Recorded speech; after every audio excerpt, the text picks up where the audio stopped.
probably not a huge secret that I'm a huge fan and admirer of James O'Keefe and the work that he and his intrepid team of superhero reporters are doing over at Project Veritas. So it was with great interest that I dove into this morning's offerings. We'll put the link to it below. Just check it out for yourself. And I went into it just curious what he and his team of undercover reporters had discovered in the hallowed halls of Twitter regarding things like censoring and shadow banning and the deletion of accounts. And it wasn't hugely shocking to me, but there was a little bit of a pattern that has been somewhat unremarked upon, which is that just about everybody who was talking about banning and shadow banning and censoring and mass deletions, everyone who's talking about doing that was of a particular group, and everyone, just about everyone that they were talking about doing it to, was of another particular ethnic group. Now that seems somewhat important. It'd be lovely to live in a colorblind society, don't you think? So basically there was a whole series of non-whites who were talking about censoring and mass deleting and shadow banning who? Well, Republicans and generally whites. So in the question of, how to figure out who to delete, this guy named Pranay Singh says, just go to a random Trump tweet and just look at the followers. They will be all like guns, God, America, and with the American flag and the cross. Who says that? Who talks like that? It's for sure a bot. Boom. Right? Targeted, I assume, for suppression or deletion. Pranay Singh then says, to figure out, you use machine learning. You look for Trump or America or any of 5,000 keywords to describe a redneck. A redneck. Now that is a racial epithet. It's like the N-word, but for white people. And to target people based upon ethnicity, right? He's looking to find white people, right? This Indian, I assume, guy, looking for words to describe white people so that they could be targeted for suppression and deletion. Now that seems quite significant, and you should really watch the video and just keep track of who's doing the censoring and who is being targeted.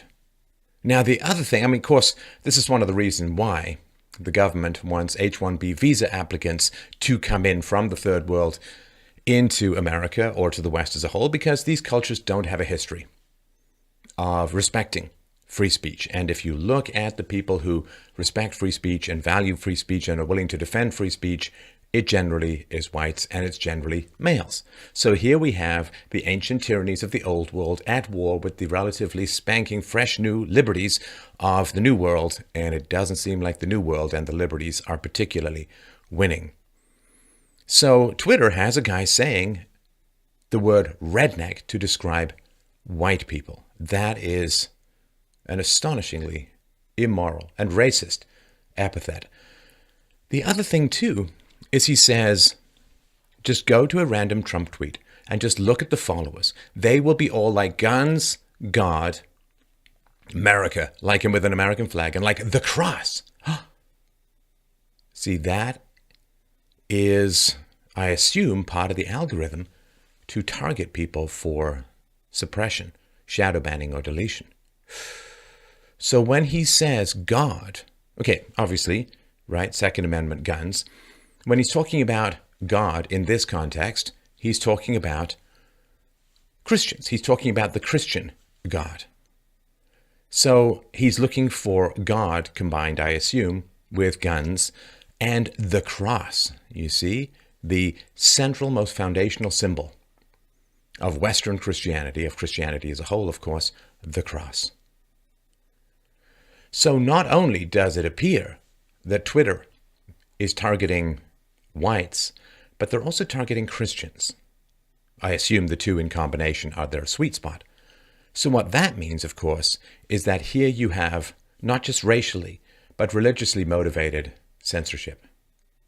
Now, just to put this in context, imagine if this video had been shot by an Indian guy, and at Twitter's headquarters were endless images of whites giggling about how they were targeting Muslims, using the N-word against Muslims, and mass banning Muslim accounts based upon Muslim religious imagery. The world would go insane, and the bigotry, the racism, the intolerance would be clear for everyone to see. So, that is the reality, it seems, of what is going on in Twitter.